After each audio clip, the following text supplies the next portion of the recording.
وضو تو سب کو ہی کرنا آتا ہے, لیکن جو صحیح پراپر سنت طریقہ ہے نا اس سے لوگ وضو نہیں کرتے. نماز کا طریقہ تو بڑا لمبا ہے, اب وہ تو پوری کر کے دکھانا پڑے گا نا, تو وہ پھر کسی اور وقت انشاءاللہ. وضو کا جو طریقہ ہے نا, لوگ کیا کرتے ہیں عجیب, نارملی تو سب صحیح کر رہے ہوتے ہیں لیکن جو صحیح سنت طریقہ اس کو فالو نہیں کرتے. طریقہ یہ کہ آپ نے ہاتھ دھونے کے بعد بائیں ہاتھ سے نلکا کھولا, سیدھے ہاتھ میں کیا لیا, پانی لے کے نلکے کو فوراً کیا کر دیا, چلو میں پانی لے کے. لوگ سمجھتے ہیں نلکا کھولنا تو سنت ہے, بند کرنا سنت. ارے بولو نا یار, نہیں ہے. تو کلی تو سیدھے ہاتھ سے کرنی ہے نا, تو الٹے ہاتھ سے آپ کیا کر دیں گے, نلکا بند. کیونکہ نبی صلی اللہ علیہ وسلم جب لوٹے سے پانی نکالتے تھے تو چلو میں پانی لے کے لوٹے کو سیدھا کر دیتے تھے. یہ نہیں کرتے تھے کہ لوٹے سے لوٹا اسی کیفیت میں اور پانی بہتا چلا جا رہا ہے. تو آپ نے نلکے کو لیفٹ ہاتھ سے کھولا اور چلو میں پانی لیا اور فوراً نلکے کو کیا کر دیا, بہت زور سے بھی بند نہ کریں, اس کا واشر خراب ہو جاتا ہے, بس آرام سے بند کر دیا. کیونکہ وہمی ہوں گے نا, وہ یوں کر کے کرتے رہیں گے, نلکے توڑ دیتے ہیں کہ بھئی ایک قطرہ بھی ضائع ہو گیا تو قیامت کے دن کہیں جہنم میں نہ پھینک دیں ہمیں, اس لیے پورے کوئی نمی بھی نہ آئے, تو تھوڑا سا بند کر دیں, ایک آدھ قطرہ ٹپکنے سے کچھ نہیں ہوتا. یہ لیا آپ نے, منہ میں کلی کی, مسواک کی, مسواک نہیں ہے تو انگلی سے دانت صاف کیے, غرارہ بھی کیا اگر روزہ نہیں ہے, ٹھیک ہے. پھر نلکا کھولا, پھر بند کیا, پھر کلی, اس طرح. پھر نلکا کھول کے دائیں ہاتھ میں پانی لیا, ناک میں نرم حصے تک پانی پہنچا کے اچھی طرح ناک کو صاف. اور نلکا پہلے وہ ویسے ہی بند ہو چکا ہے, اب ناک کو اچھی طرح صاف کریں سامنے والے کا خیال کر کے. آئی بات سمجھ؟ سامنے تو یہ نہیں ہوتا, وہ ہوتا ہے سامنے, اس کا زیادہ خیال کرنا پڑتا ہے کیونکہ بس زیادہ تفصیل میں نہیں جاتا ہوں.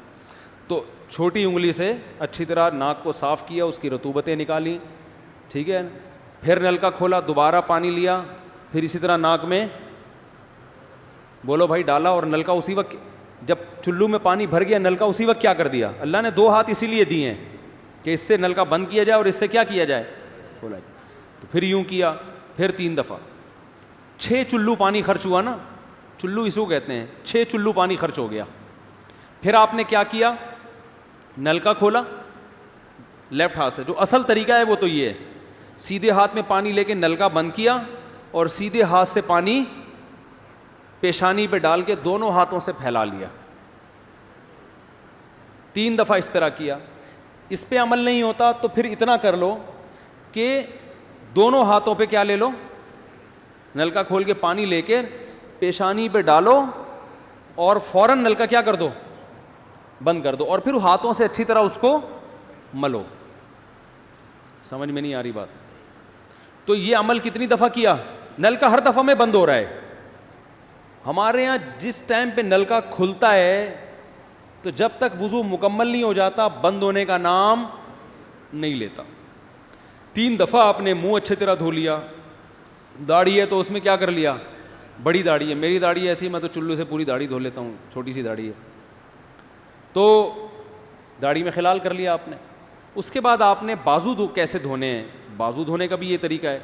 لیفٹ ہاتھ سے چلو میں پانی لیا, جب سیدھے ہاتھ میں پانی آئے گا تو یوں کیا. قرآن میں کیا ہے کہ قمتم الی الصلاۃ فاغسلوا وجوہکم وایدیکم الی المرافق, اپنے ہاتھوں کو کوہنیوں تک دھو. بتا دھونے کا عمل ہاتھ سے شروع ہوگا, ختم کہاں ہوگا, پانی یوں نہیں بہانا, اس طرح بہانا ہے پانی, یہاں سے یوں جائے. اور اس میں فائدہ یہ ہوتا ہے کہ بالوں کا جو رخ ہے نا نیچے کی طرف ہوتا ہے, جب پانی اپوزٹ سائڈ میں جاتا ہے تو اسکن اچھی طرح گیلی ہو جاتی ہے. سمجھ رہے ہو؟ تو آپ نے یوں لیا اور ہاتھ سے اچھی طرح ملا اس کو.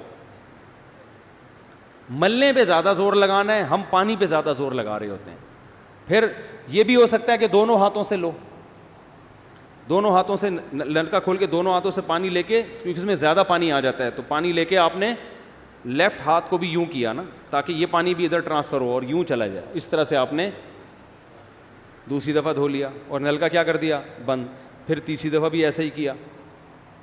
یہ جو ہوتا ہے نا یوں یوں یوں کر کے رگڑے لگا رہے ہیں نلکے کے نیچے, ایسے یہ نہیں ہوتا, یہ سنت طریقہ نہیں ہے. نبی جس برتن سے وضو کرتے تھے تو اس طرح چلو میں پانی لے کے اس طرح وضو کیا کرتے تھے.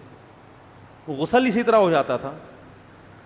تو اب پھر لیفٹ میں بھی ایسے ہی ہے, لیفٹ میں پانی ڈالا اور سیدھے ہاتھ سے سہارا لے کے کیا کیا, دونوں ہاتھوں کا پانی ادھر آ جائے گا, ایک دفعہ دھل گیا, اچھی طرح مسئلے کونیوں تک پہنچ جاتا ہے, اور پریکٹس کے بعد تو بہت اچھا ہو جاتا ہے.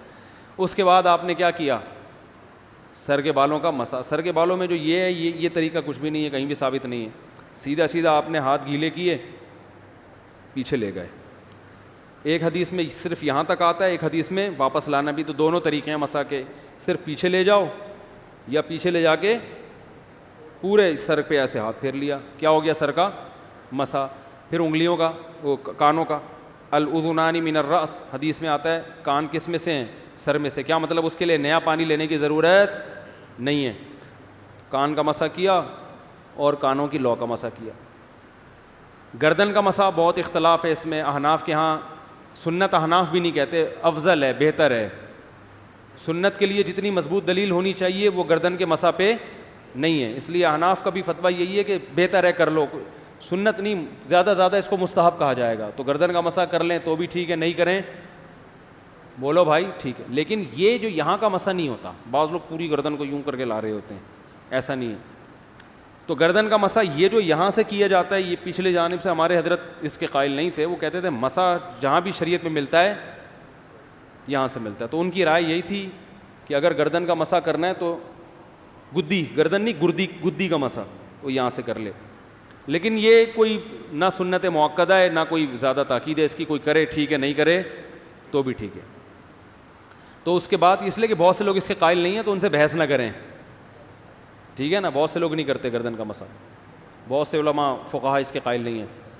اس کے بعد آپ نے پاؤں دھونا ہے, تو پاؤں میں بھی یہ کہ قرآن نے کیا کہا کہ الی الکعبین, انگلیوں سے شروع ہوگا اور ٹخنوں تک پانی جائے گا. تو انگلیاں رکھیں نلکے کے نیچے اور لیفٹ ہاتھ سے اس کو اچھی طرح کیا کریں, دھوئیں, اور انگلیوں کا خلال بھی کریں. بہت چند سیکنڈ میں ہو جاتا ہے یہ کام. اور پھر نلکا بند کر دیں. پھر دوسرا پاؤں, سیدھے ہاتھ سے نلکا کھولا, سیدھا ہاتھ نلکے پہ رکھیں اور الٹے ہاتھ سے پاؤں دھوتے رہیں, جیسے ہی دھل جائے. تو میرا خیال ہے ایک مگا پانی بمشکل استعمال ہوتا ہے, ایک مگا جو ہوتا ہے نا نہانے والا. لیکن آج اگر جو لوگ وضو کر رہے ہیں نا, ان کا پانی اگر آپ دیکھ لو تو بالٹیوں کی بالٹیاں خرچ کر رہے ہوتے ہیں, اور معذرت کے ساتھ کم بختوں کا وضو پھر بھی نہیں ہوتا, پھر بھی ان کو شک ہوتا ہے کہیں کوئی جگہ خشک نہ رہ گئی ہو. تو وہمی نہ بنے, اس طریقے سے وضو کریں, یہ سنت طریقہ ہے. اور قرآن میں بیان بھی یہی کیا کہ یہاں سے شروع کرو, یہاں تک لے کے جاؤ. کافی ہو گیا میرا خیال ہے. اللہ تعالیٰ سمجھنے کی, عمل کرنے کی توفیق عطا فرمائے.